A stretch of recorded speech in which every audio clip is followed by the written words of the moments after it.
안녕하세요. 저는 60대 남자입니다. 저도 한때는 단란한 가정을 이루고 살던 남자였습니다.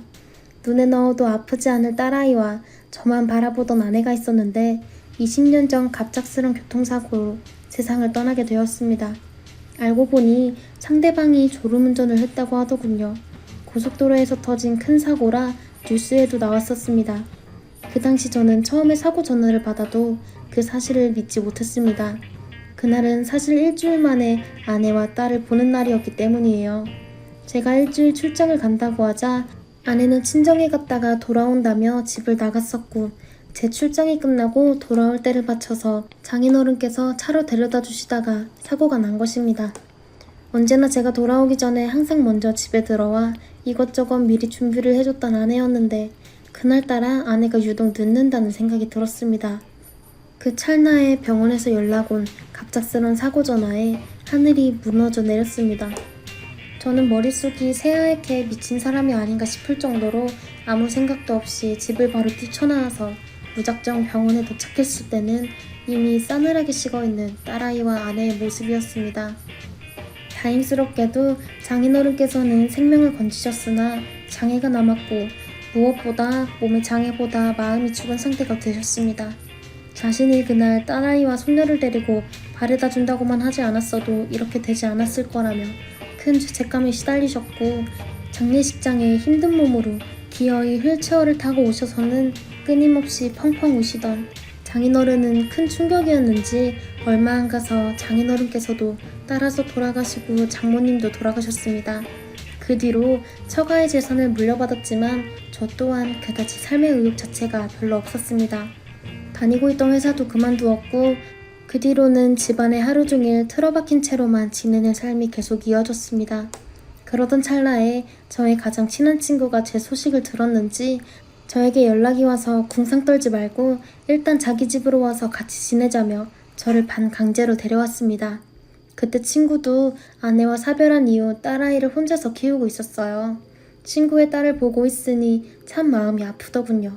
죽은 딸이 생각나서 매일매일 놀아주다 보니 저도 모르게 정이 들었고, 그때부터 저도 정신이 좀 차려지기 시작했습니다.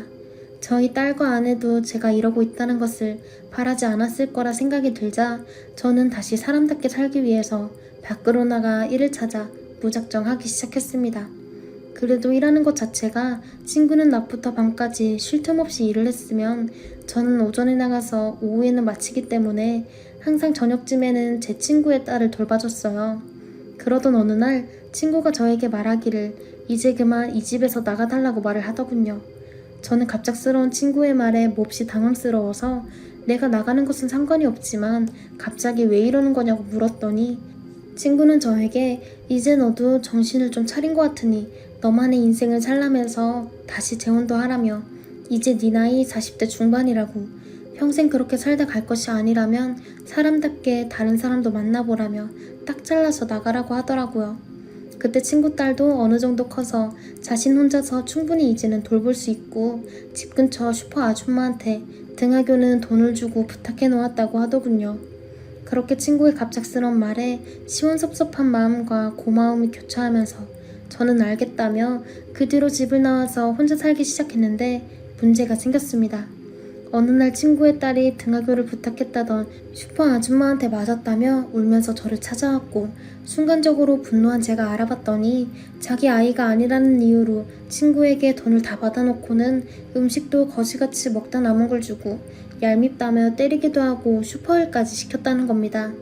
친구도 잘 돌봐줄 거라고 믿었던 아줌마가 그렇게 나오자 어쩔 수 없이 저에게 다시 딸아이를 맡겼고, 저도 기꺼이 딸아이를 돌보면서 살아갔어요. 그렇게 세월이 흘러 저도 다른 여자를 만나기도 했지만 영 마음이 가지는 않더군요. 그저 친구 딸을 제 딸아이처럼 여기며 소중히 아끼고 사는 것만이 저의 유일한 낙이었습니다. 딸아이는 어릴 적부터 저를 정말 잘 따라줬고, 저에게 줄곧 농담인지 진담인지 자기가 크면 아저씨랑 결혼할 거라고 말하기도 하였으며 자기 아빠한테 혼나는 날이면 저에게 안겨서 울던 아이였어요. 그렇게 친한 친구 딸이 점차 자라나서 어느덧 아이에서 소녀로, 소녀에서 여자가 되기 전까지는 그리 긴 시간이 걸린 것 같지 않았습니다. 정말 돌이켜보면 눈 깜짝할 사이에 어엿한 숙녀, 여자가 된 그 아이를 보며 저는 행복했습니다.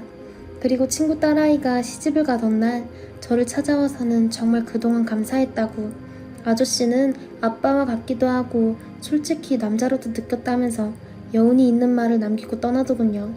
사실 친구 딸이 성인이 되고 나서는 저에게 가끔 떠보는 말들이나 행동을 해서 제가 피해 다닌 게 1년 정도였습니다.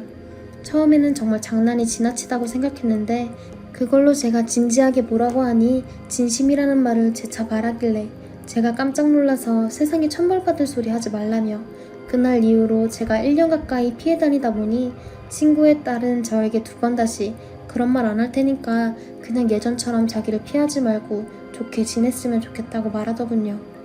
이미 그때부터 저도 친구 딸아이와 같이 있는 게 어색해지기 시작했기에 정말 필요한 만남이거나 친구를 동반한 만남이 아니면 본 적이 없을 정도였습니다.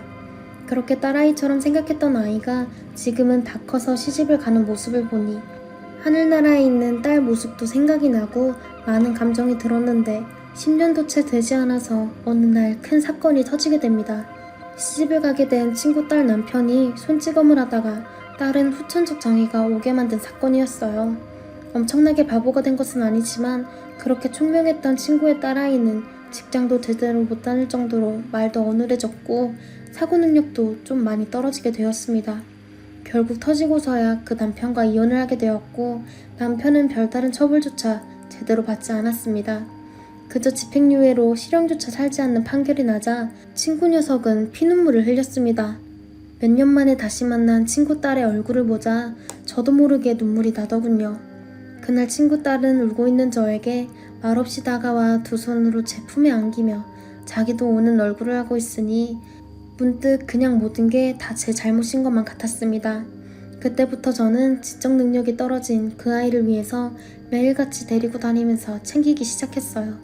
그렇게 챙기면서 하루를 보내고 있는데 어느 날부터 친구의 딸은 저에게 나는 아저씨가 정말 좋다고 그러더니 나랑 언제 결혼할 거냐며 어릴 적에 저에게 했던 말들을 또다시 나에게 하는 모습을 보게 되자 참으로 난감했습니다. 아니나 다를까 며칠 뒤 친구가 저를 찾아오더니 하는 말이 자기 딸과 결혼해주면 좋겠다고 말을 하더군요. 친구의 말에 제가 너무 놀라서 안 된다고, 천벌받는다고, 무엇보다 화내야 할 사람이 누군데 지금 그런 소리를 하냐고 친구를 뭐라고 했더니 친구는 저에게 갑자기 울먹이면서 말하기를 이 친구야, 나 이제 얼마 남지 않았어. 자신이 전립선암에 걸렸다고 하더군요. 자기가 가면 아이를 돌봐줄 사람이 저뿐이라고, 그리고 딸아이가 맨날 집에 오면 제 이야기만 하고 저와 결혼하고 싶다는 말을 계속한다고, 그러니 부탁을 좀 들어달라고.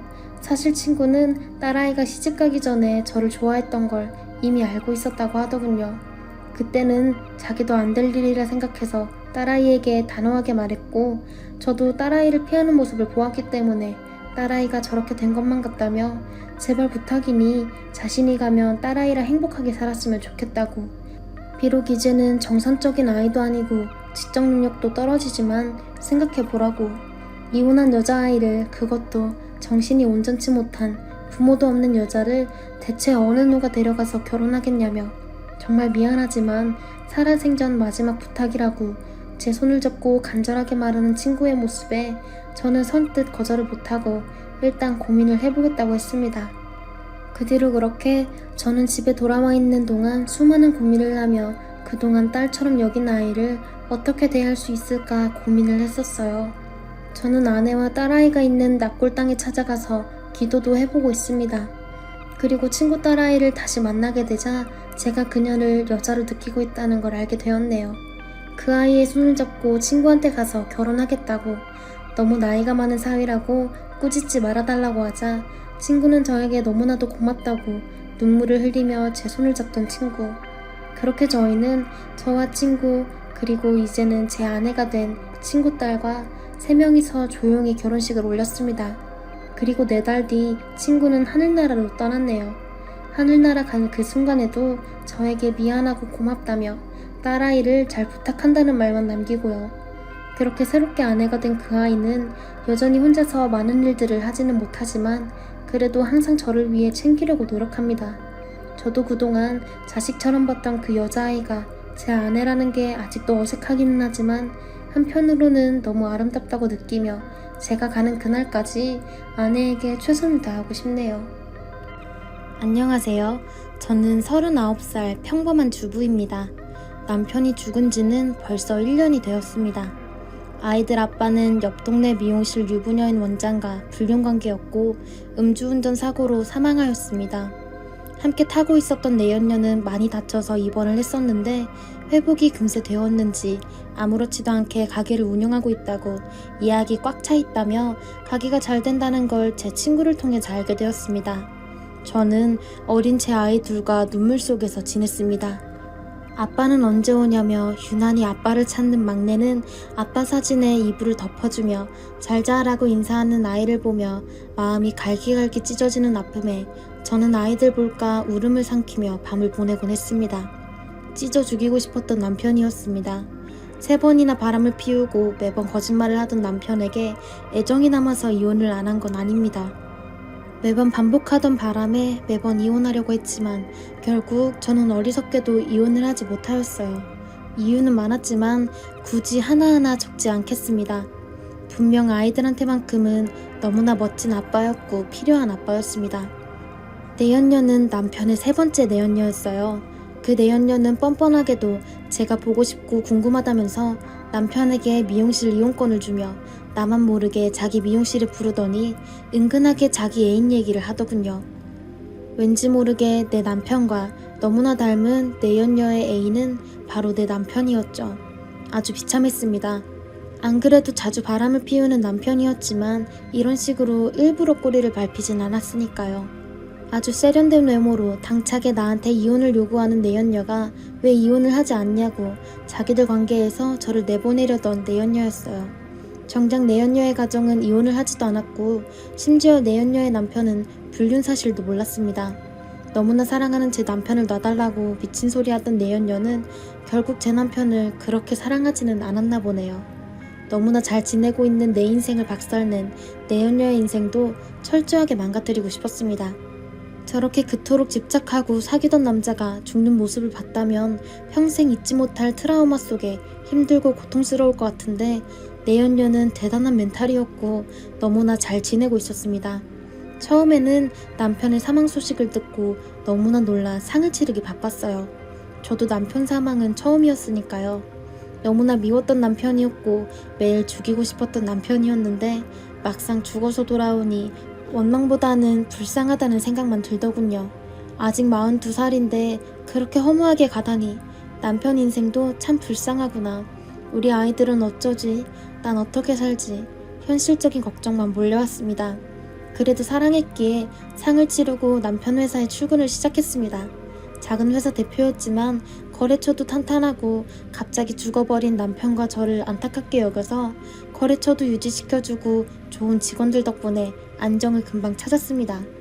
그리고 제일 중요한 남편의 보험금은 음주운전이었지만 사망보험금이 나왔으며 남편이 회사를 꾸리면서 지인들한테 들어놓은 개인보험이 생각보다 많아서 어마어마한 금액의 보험금을 받았습니다. 그리고 집, 차, 회사 다 아이들과 제가 상속을 받았습니다. 남편이 죽기를 바란 건 아니지만 결국 남편의 바람은 돈으로 보상받았습니다. 너무나 바빠서 그 내연녀에게 복수하는 것조차 잊고 살았습니다. 그러나 그 내연녀의 소식을 들으니 내 남편이 벌을 받은 것처럼 내연녀도 벌을 받을 때가 왔다는 걸 알았습니다. 생글생글 웃으면서 또 다른 남자에게 꼬리를 치겠죠. 이제 그년을 박살낼 차례죠. 저는 내연녀에게 복수를 차근차근 하기 위해 실행을 옮겼습니다. 경찰서에서 블랙박스 영상을 받았습니다. 그 영상엔 제 남편과 내연녀의 불륜을 증명하는 영상들이 가득 들어있었습니다. 블랙박스와 함께 그간 제게 보내오던 사진들을 너무나 평온한 그녀의 가정에 폭탄을 던지는 심정으로 날렸습니다. 내 가정을 깨트리고 내 남편 사망 현장에 같이 있던 그 내연녀는 내게 자기의 잘못을 사과조차 한 적이 없었거든요. 그랬더니 내연녀로부터 연락이 오더군요. 저에게 명예훼손으로 소송하겠다고 하길래 하라고 했습니다. 그까짓 거 아무것도 아니었으니까요. 그리고 저는 형사고소도 진행했습니다. 음주운전 방조죄로요. 이것도 음주운전을 한 것과 같이 처벌을 받는다고 하더군요. 그리고 상간녀 소송도 함께 진행했습니다. 당연히 보상받았죠. 이판사판이라고 마음대로 하라고, 자기는 남편과 이혼하면 그뿐이라고 반성 하나 없이 악만 쓰더군요. 그래도 잘못을 빌면 마지막 방법까지 쓰지 않으려고 했습니다. 잘못했다고 미안하다고 와서 빌기라도 했으면 저도 마음 약해져서 거기까지만 하고 넘어갔을 겁니다. 근데 내연녀도 아이 키우는 엄마고 어른들의 일이고 아이들까지 낙인 찍히게 하기는 원하지 않았으니까요. 그런데 자기는 원래 남편이랑 이혼하려는 생각도 없었다. 죽은 제 남편이 자기에게 너무 집착해서 잠시 실수한 거다. 남자가 그렇게 들이대니 어떻게 피할 수가 있냐. 바람이나 피우고 다녔던 남편을 탓해라. 남편 죽어서 보험금 받고 팔자 폈으니 다 내 덕이다. 자기는 잘못한 게 없는 세상 불쌍한 여자더군요. 내게 악을 쓰는 것처럼 어디 다른 사람 앞에서도 그럴 수가 있나. 내가 꼭 얼굴을 못 들고 다니게 산산이 부숴줘야겠다고 결심을 했습니다. 드디어 디데이가 되었습니다. 학부모 모임이 있던 날 그 내연녀가 그간 어떻게 바람을 피우는지 상간녀 소송 판결문을 복사해서 모임에 뿌렸습니다. 학부모 회장을 하던 그 여자는 소리를 지르고 아니라고 모함이라면서 사실을 부인하던 그 여자.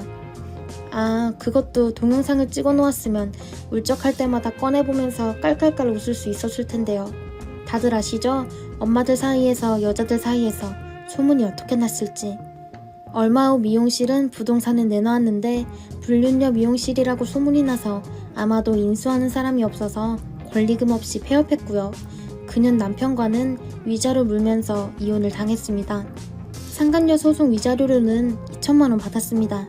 다만 음주운전 방조로 고소한 것은 사망사고라서 벌금으로 받을지 아니면 실형을 살지 아직 결정이 난 건 아닙니다. 남편이 죽은 지 1년이라는 시간, 길면 길고 짧으면 짧은 시간이군요. 그렇게 죽이고 싶을 만큼 원망스러웠던 남편은 죽음으로 벌을 받았고 내연녀의 이혼은 협회까지 소문이 나서 다시는 업계에서 밥 벌어먹을 수 없게 되었습니다. 미용협회 전국구 임원을 하던 여자라 타 지역으로 옮겨도 소문이 소문대로 다 나서 쉽지 않을 거라고 하네요. 얼마 전 그 내연녀의 최근 소식을 들었습니다. 전국적으로 실력을 인정받아 협회 임원의 디자이너 10명도 넘게 데리고 있던 유명 인사였던 내연녀. 저도 모르고 있었는데 유명세를 이용해서 홈쇼핑과 제품 론칭 준비를 하고 있었고 불륜 소문으로 그녀 이름을 걸고 준비하던 제품이 엎어졌고 그 위약금으로 파산을 했다고 하네요. 위자료 못 받고 이혼했다고 재산이 없지도 않았을 텐데 그 위약금이 수십억이었다고 하나 봐요. 미용실에서도 돈 못 벌고 위약금 물고 하느라 정말 알거지가 되었다고 하네요. 원래 지방 출신 여자였는데 무슨 외국에서 공부하고 온 것 마냥 외국어 닉네임을 썼어요. 홈쇼핑에 자주 나오다가 갑자기 사라진 헤어 디자이너가 기억난다면 바로 그 사람입니다. 이름을 여기서 밝힐 수 없어서 참 아쉽네요. 동네에서 소문을 내는 거랑은 이렇게 온 대한민국이랑은 다를 테니 실명은 안 밝힐게요. 지금은 고향에 내려가서 할머니들 파마해주는 조그만 미용실을 열었다고 하네요. 기술이 있으니 그렇게라도 먹고 사나 봅니다. 내 남편은 바람을 피우다 목숨을 잃었고 그 내연녀는 자기 인생을 잃었습니다. 저는 타 지역으로 이사도 했고 이제 아이들과 나름 적응해서 잘 살고 있습니다. 아마도 제 글이 드라마로 나온다면 남편 차의 사고가 제가 손수 망가뜨린 거라고 하고 젊은 남자 팔짱 끼면서 씩 웃으면서 드라마가 끝났으면 좋겠어요. 그럼 더 짜릿한 복수가 될까요? 안녕하세요.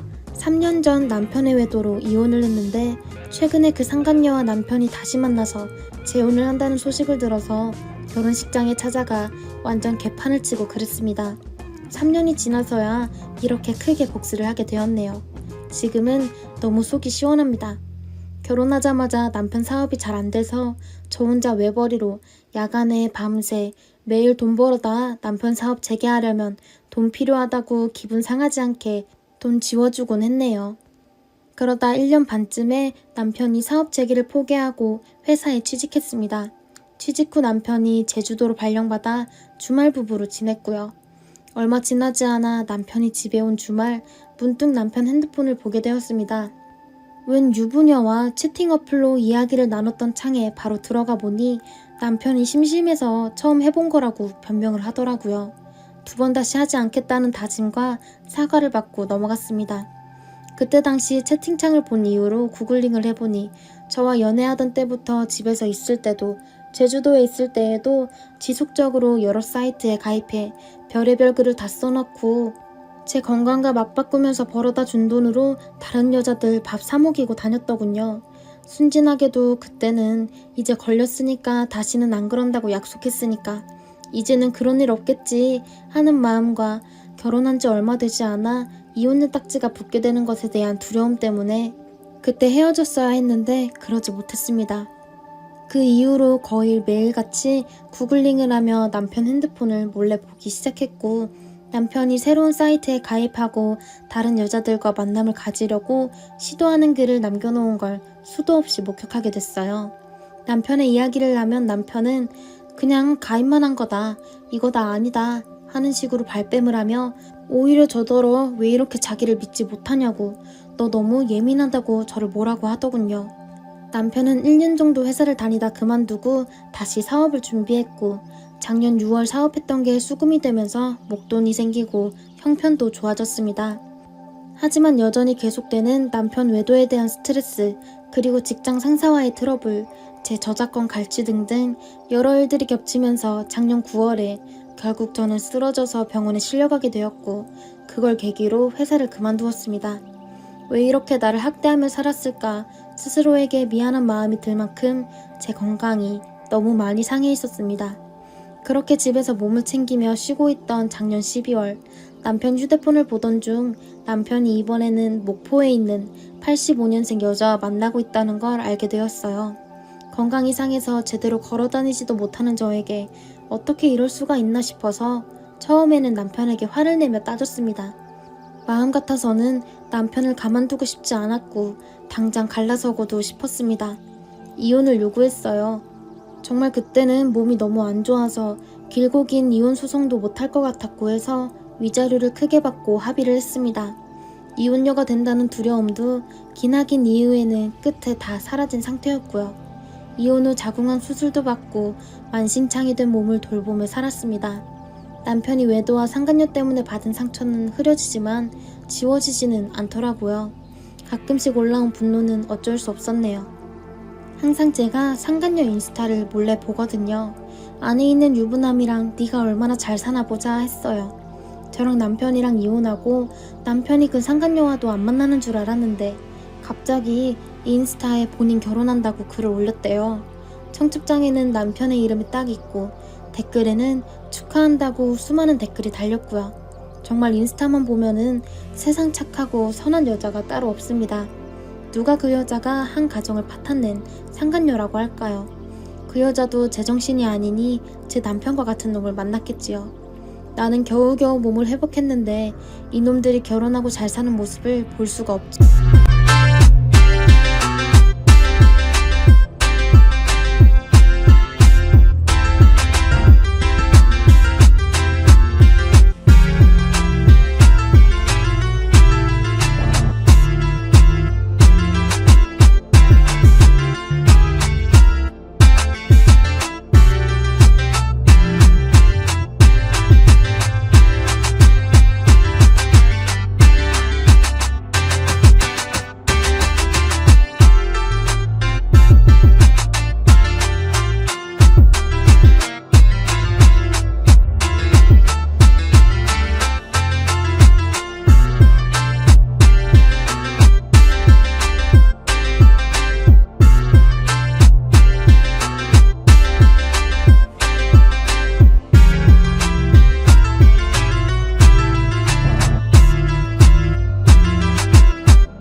정말 이혼할 당시에 몸만 좋았다면 남편이고 상간녀고 사람 붙여서라도 복수했을 텐데 그러지 못한 게 아니었는데 드디어 풀 기회가 왔구나 했습니다. 제가 그 인스타그램을 확인했을 때 결혼까지 2주 정도 남아있더라고요. 그동안 상간녀와 제 남편이 나누었던 쪽지, 카카오톡, 라인 등 메시지 포함 사진 등 전부 한 장짜리 종이에 앞뒤로 싹 다 정리해서 인쇄소에 150장 컬러로 복사했고요. 명예훼손 벌금 낼 각오까지 하고 철저하게 복수 계획을 짰습니다. 제 이런 모든 사정을 아는 친구와 만나서 복수할 계획을 짰죠. 그날이 왔을 때 만발의 준비를 하고 평소와 다르게 염색도 하고 샵에서 진하게 화장도 하고 갔어요. 가기 전에 너무 떨려서 귀가 죽을까봐 빡세게 꾸미고 옷도 좋은 걸로 백화점에서 사고 저희인 거 안 들키게 하려고 선글라스까지 끼고 갔습니다. 웨딩홀에서 결혼을 하는데 결혼식 당일에서야 알았는데 혼전 임신이었더라고요. 어쩐지 홀에서 대기하고 있는데 애가 몇 개월이다. 여자 쪽 부모님이 심하게 반대했는데 아이 때문에 어쩔 수 없이 결혼하는구나 하면서 어떤 무리들이 쑥덕거리는 걸 들었습니다. 그럼 그렇지 했고요.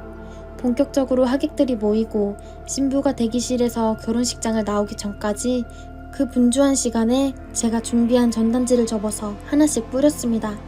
이건 같이 가져가셔야 된다고 식장에 들어갈 때 이게 필요하다고 했더니 순순히 받더라고요. 몇 개 나누어졌을까요? 이게 뭐야? 어머 이런 소리가 들리고 제가 나눠준 사람들 중 한 명이 신부 측 친구였나 봅니다. 종이를 받자마자 대충 어떤 내용인지 알았는지 그 종이를 들고 신부 대기실로 가더라고요. 한 5분 뒤에 신부 대기실에서 문이 닫히고 웨딩홀 업체에서 사람들이 나와서 그 종이를 수거해가고 이미 사람들은 알 정도로 다 퍼진 뒤였죠.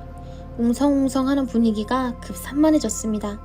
제가 목소리도 작고 힘도 별로 없어서 그곳에서 소리 질러봤자 사람들 목소리에 묻힐 것 같아서 블루투스 스피커를 들고 가 제가 녹음한 상간녀와 전 남편의 스토리를 들려주고 과거 행실까지 녹음한 이야기를 틀었습니다. 그리 오래 틀지는 못했어요. 한 2분, 3분 정도 됐을까? 남편이 나와서 제 목덜미를 잡고 쌍욕을 하고 주변의 관계자분들이 제 핸드폰이랑 전단지랑 스피커랑 다 가져가시고 제 목덜미를 잡은 남편이 어처구니가 없어서 얼굴에 침을 탁 뱉었습니다. 야, 명예훼손 신고하려면 하라고. 너 인터넷으로 사람들 만나고 애들 꼬셔서 나 몰래 바람 폈잖아. 그리고 이혼하고 결국 한다는 게 상간녀 임신시켜서 결혼하니? 내가 니랑 살 때처럼 바보같이 당하고만 있었더니 이렇게 몇 년 만에 도끼 품어서 나타날 줄은 꿈에도 몰랐지? 이게 인과응보야, 알겠니? 내가 네 악에 돌잔친 날, 학교 입학식 날 싹 다 찾아서 평생 고통 줄게. 기대해. 고소하던 뭘 하던 다 해. 난 네 덕분에 그런 거 하나도 안 두렵거든. 그리고 상간녀한테 전해라. 남의 눈에서 피눈물 나게 하면 본인 눈에도 결국 피눈물 나게 된다고. 알겠니? 라며 소리치고 전 남편은 제 입을 막으며 난리를 치고 저는 질질 끌려나오다시피 나왔죠. 그렇게 한참을 소란 피웠습니다. 나중에 돌고 돌아 전해 들었는데 남편은 상간녀 부모님에게 이혼한 사실을 숨겼다고 해요. 그리고 그 결혼은 끝까지 상간녀의 대기실 문을 안 열렸고 20분가량씩 진행도 못하고 결국 결혼식 취소하고 아무것도 못하고 해산했다고 합니다. 너무 꼬셔서 익명 사이트에 이 사건이 올라오기도 했었네요. 간략하게 불륜으로 가정 파탄낸 여자랑 그 남자랑 결혼하는데 이혼한 전 아내가 찾아와서 결혼식 깽판 쳤다고요. 무슨 전단지 같은 것도 몇 장 뿌렸다는데 본인은 못 받았다 이런 식으로요. 그거 제 이야기입니다. 정말 몇 년을 마음고생하고 드디어 그 년놈들의 결정적인 중요한 상황에 이렇게 복수를 하게 되었네요. 저는 고소 벌금 하나도 안 들어왔습니다. 도덕적이지 못한 짓을 하고 남의 마음에 피눈물 나게 만들었으면 응당 그 대가를 받아야 한다고 생각하고요. 저는 제가 한 일이 심한 짓이라고는 생각하지 않습니다. 제가 받은 상처에 비해서는요. 몇 년 만에 강해져서 돌아온 제가 이런 짓을 하리라고는 꿈에도 생각하지 못했죠. 어떤 여자가 결혼식까지 찾아가서 전단지 뿌리고 소리 지르고 식 진행도 못하게끔 복수를 하겠나요? 예전에 저였으면 꿈도 못 꿨을 상황입니다. 이게 다 전 남편이 저를 괴물로 만든 것이죠. 뭐랄까, 이렇게 하니 더 이상 두려운 것이 없어요. 가슴에 얹혀있던 돌멩이도 하나 없어진 느낌이고요. 저는 이제 남자 따위는 믿지도 만나지도 않을 것 같아요. 그리고 상간녀 때문에 사람들도 조심하게 되었고요. 전 남편 결혼식에 파탄 내버린 나 다시 생각해도 솔직히 정말 잘했다고 생각합니다. 여러분들은 어떻게 생각하실지 모르겠네요. 여기까지가 제 이야기였네요. 저는 이제 정말 제 살 길 찾으며 새 인생 살려고 합니다. 긴 글 읽어주셔서 감사합니다. 감사합니다. 감사합니다. 감사합니다.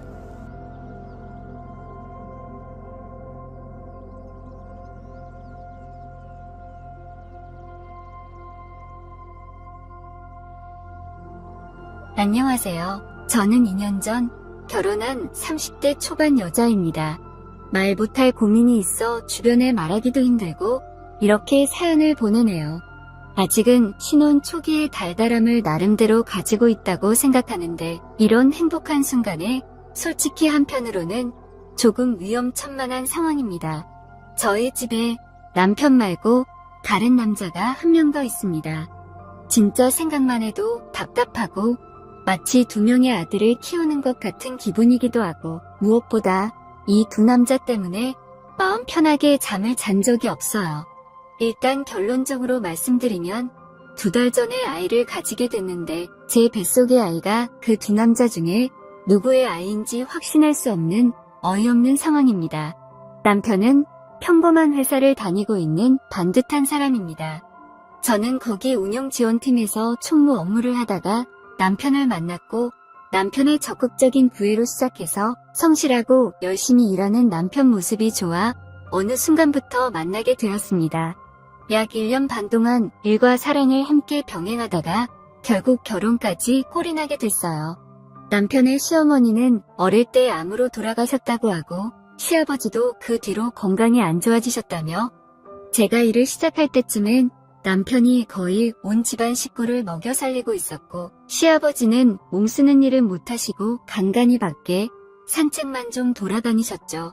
남편은 나름대로 괜찮은 회사를 다니고 있어서 월급도 괜찮은 편이고 원래는 결혼을 빨리 할 생각이 없었는데 시아버지께서 본인도 이제 손주를 보고 싶다며 저희 둘이 결혼을 빨리 하는 걸 내심 원하셨죠. 그래서 결혼하게 되었고 남편이 원해서 시아버지를 모시고 살게 되었습니다. 여기서부터 뭔가 잘못된 것 같은데 아무튼 시아버지와 함께 살게 됐어요. 시아버지는 일은 안 하시지만 산책은 종종 나가고 공원에서 다른 어르신들과 바둑도 둘 만큼 건강이 그렇게까지 나쁜 건 아니었는데 시어머니 돌아가신 이후에 너무 우울해하시고 외로워하신다고 해서 남편이 결혼 전부터 부탁했어요. 딱 2년만 아버지 모시고 살아보자. 당신이 정 힘들면 아버지 잘 설득해서 요양원으로 들어가게 할 수 있겠지만 그래도 딱 2년만 모시고 살자. 남편의 부탁도 있었고 저도 지금까지 시아버지를 나름 오래 봤지만 괴롭힘 당하거나 싫은 소리 들어본 적 없었기 때문에 좋다고 했어요. 나이가 70이 다 된 시아버지와 함께 산다고 했을 때 우리 친정 부모님께서 반대가 있었지만 남편이 가사 도우미도 따로 쓴다고 했고 집도 80평 정도 되는 널찍한 집으로 이사를 가면서 최대한 저를 배려해 주었습니다. 덕분에 크게 불만사항도 없고 그냥 나름대로 행복한 신혼이었습니다. 결혼하고 시간이 좀 흘렀을 때까지 생각보다 괜찮았어요. 아버님이 오히려 저보다 더 불편해 하시길래 일부러 더 말도 걸고 친해지기 위해서 노력을 많이 했죠. 아무래도 같은 집에서 살아야 하는데 서로 어색한 건 싫으니까요. 처음에는 아버님께서 제게 하루에 10마디를 채 안 하시더니 점점 마음이 열리시는지 농담도 하시고 재미있는 게 있으면 와서 보여주시기도 했어요. 처음보다 많이 웃고 좋아지는 모습에서 남편도 기뻐했습니다. 시아버님의 병은 늙어서 몸이 아픈 게 아니라 시어머니 돌아가시고 나서 우울증에서 오는 병인 것 같았습니다. 그렇게 저는 저 나름대로 시아버지께 최선을 다했어요. 아침에 남편이 먼저 출근하면 가사 도우미가 없는 날엔 제가 집안일도 하고 시아버지 밥도 챙겨드렸죠. 생각해보니 남편과 둘이 먹은 밥보다 아버님과 둘이 먹은 밥이 더 많네요. 아무튼 그렇게 집에서 아버님과 둘이 생활을 오래 하다 보니 많이 친해졌어요. 같이 드라마도 보고 아버님 좋아하는 야구도 같이 보면서 대화를 많이 나눴습니다.